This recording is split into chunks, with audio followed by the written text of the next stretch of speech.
নমস্কাৰ জেআৰজি ব্লগলৈ সকলোকে স্বাগতম জনাইছোঁ। আজি আমি আলোচনা কৰিবলৈ লৈছোঁ আসাম ওমেন ইউনিভাৰ্চিটিত খালী হোৱা কেইটামান পদৰ সম্পৰ্কত, যিবিলাক পদ নন টিচিং হয়। এই পদসমূহ কি আৰু পদসমূহৰ বাবে কোনে কোনে আবেদন কৰিব পাৰিব সেই সম্পৰ্কে আজি ভিডিঅ'টোত আমি আলোচনা কৰিম। কেটেগৰী ৱাইজ এপ্লিকেশ্যন ফিজ আপোনালোকে চাওক। For the post of registrar finance officer, controller of examiner, academic registrar, deputy controller of examination, deputy registrar and assistant librarian. এই পদসমূহৰ বাবে কেটেগৰী ৱাইজ ফিজ আপোনালোকে চাই লওক। আনৰিজাৰ্ভৰ বাবে হ'ব 2000 আৰু OBC MOBC বাবেও 2000, ST ST প্লেইন ST হিলছৰ বাবে 1000। নেক্সট আহিলে for the post of assistant, junior accountant, junior administrative assistant, junior assistant and peon. এই পদসমূহৰ কেটেগৰী ৱাইজ ফিজ চাওক। আনৰিজাৰ্ভ আৰু OBC MOBC বাবে 500, SC ST প্লেইন ST হিলছৰ বাবে 250। এতিয়া এই পদসমূহৰ বাবে মিনিমাম ৰিকুইজিট কোৱালিফিকেশ্যন কি লাগিব চাওক। ৰেজিষ্টাৰৰ বাবে কোৱালিফিকেশ্যন হ'ব লাগিব master degree with at least 55% of marks or an equivalent grade in a point scale wherever grading system is followed. At least 15 years experience থাকিব লাগিব assistant professor হিচাপে। Academic level 11 and above or with 8 years of service in the academic level 12. Next, or comparable experience in research establishment and or other institution of higher education or 15 years of administrative experience. যথেষ্ট এক্সপিৰিয়েঞ্চৰ যেটো ইয়াত প্ৰয়োজন হ'ব, গতিকে আপোনালোকে সম্পূৰ্ণ নটিফিকেশ্যনখন চাই ল'ব। ডেছক্ৰিপশ্যন বক্সৰ লিংকত মই নটিফিকেশ্যনখন দি দিম। পে স্কেল চাওক 1,44,200 to 2,18,200 আনৰিজাৰ্ভ।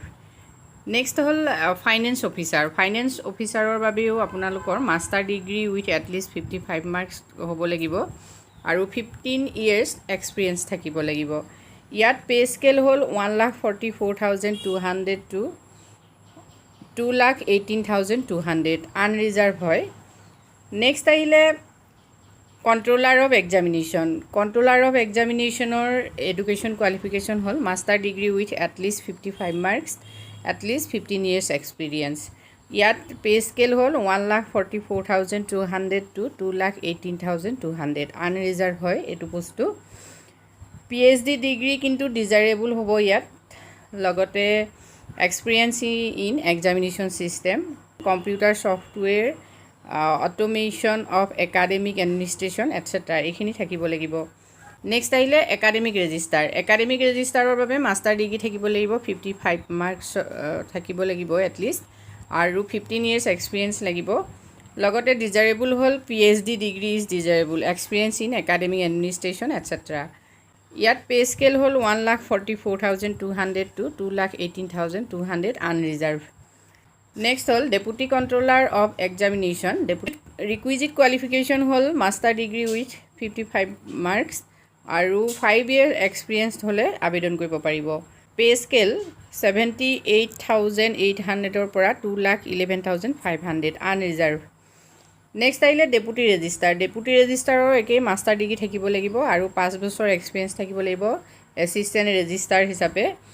আৰু ইয়াত পে স্কেল হ'ল 78,800 to 2,11,500 unreserved.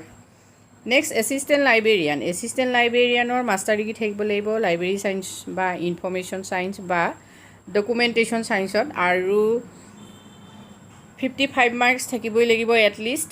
Next consistently good academic record হ'ব লাগিব আৰু বিভিন্ন ধৰণৰ ইয়াত কোৱালিফিকেশ্যন বিচাৰিছে, আপোনালোকে এইখিনি চাই ল'ব। পে স্কেল আপোনালোকে চাওক 57,700 to 1,82,000 এই পদসমূহো আনৰিজাৰ্ভ। নেক্সট আহিলে একাউণ্টেণ্ট। একাউণ্টেণ্টৰ মাষ্টাৰ ডিগ্ৰী অৰ বেচেলৰ ডিগ্ৰী কমাৰ্চত হ'ব লাগিব। 1 year duration in computer application থাকিব লাগিব, এক্সপিৰিয়েঞ্চ অফ ৱৰ্কিং থাকিবই লাগিব, নলেজ অফ হেণ্ডলিং PFMS থাকিব লাগিব আৰু ইয়াত পে স্কেল হ'ল 22,000 to 87,000 আনৰিজাৰ্ভ। নেক্সট আহিলে জুনিয়ৰ একাউণ্টেণ্টৰ বাবে বিকম হ'লে আপোনালোকে আবেদন কৰিব পাৰিব 1 year চাৰ্টিফিকেট থাকিব লাগিব কম্পিউটাৰ নলেজৰ diploma in computer application desirable হ'ল experience of working in any higher education pay scale হ'ল 14,000 to 49,000 আৰু আনৰিজাৰ্ভ নেক্সট আহিলে জুনিয়ৰ এডমিনিষ্ট্ৰেটিভ এছিষ্টেণ্টৰ বাবে পোষ্ট গ্ৰেজুৱেট হ'লে আপুনি আবেদন কৰিব পাৰিব কম্পিউটাৰ ডিপ্ল'মা লাগিব ডিজাৰেবল চাওক experience of working in any higher education বা institution shall be preferred pay scale হ'ল 14,000 to 49,000 grade pay 8,700 unreserved next আহিলে জুনিয়ৰ এছিষ্টেণ্টৰ পোষ্ট গ্ৰেজুৱেট বা গ্ৰেজুৱেট হ'লে আপুনি আবেদন কৰিব পাৰিব কম্পিউটাৰ ডিপ্ল'মা লাগিব আপোনাক লগতে ডিজাৰেবল এক্সপিৰিয়েঞ্চ থাকিব লাগিব ইয়াতো pay scale 14,000 to 49,000 grade pay 6,200 আৰু আনৰিজাৰ্ভৰ বাবে এই সকলোবোৰ পদ এটা আপোনালোকে মন কৰিব নেক্সট আহিলে পিয়নৰ বাবে আপোনালোকে এটলিষ্ট ক্লাছ 8 পাছ হ'লে আবেদন কৰিব পাৰিব HSও পাৰিব কিন্তু তাৰ ওপৰৰ কোৱালিফিকেশ্যন থাকিলে আপোনালোকে এই পদৰ বাবে আবেদন কৰিব নোৱাৰিব ইয়াত ডিজাৰেবল কি হ'ব চাওক handling electronic equipment including computer photocopier and management of electronic system experience of working in any higher education সেইকেইটা হ'ব লাগিব আৰু পিয়নৰ ইয়াত পোষ্ট চবতছে বেছি আছে 5টা আৰু ইয়াত পে স্কেল হ'ল 12,000 টকাৰ পৰা 37,500 টকা গ্ৰেড পে 4,400 আৰু আনৰিজাৰ্ভ 3টা OBC MOBC বাবে এটা ST প্লেনৰ বাবে এটা এজ লিমিট আপোনালোকে চাই লওক মেট্ৰিকুলেশ্যন চাৰ্টিফিকেটৰ পৰা বা এডমিট কাৰ্ডৰ পৰা আপোনালোকৰ এজটো কেলকুলেট কৰা হ'ব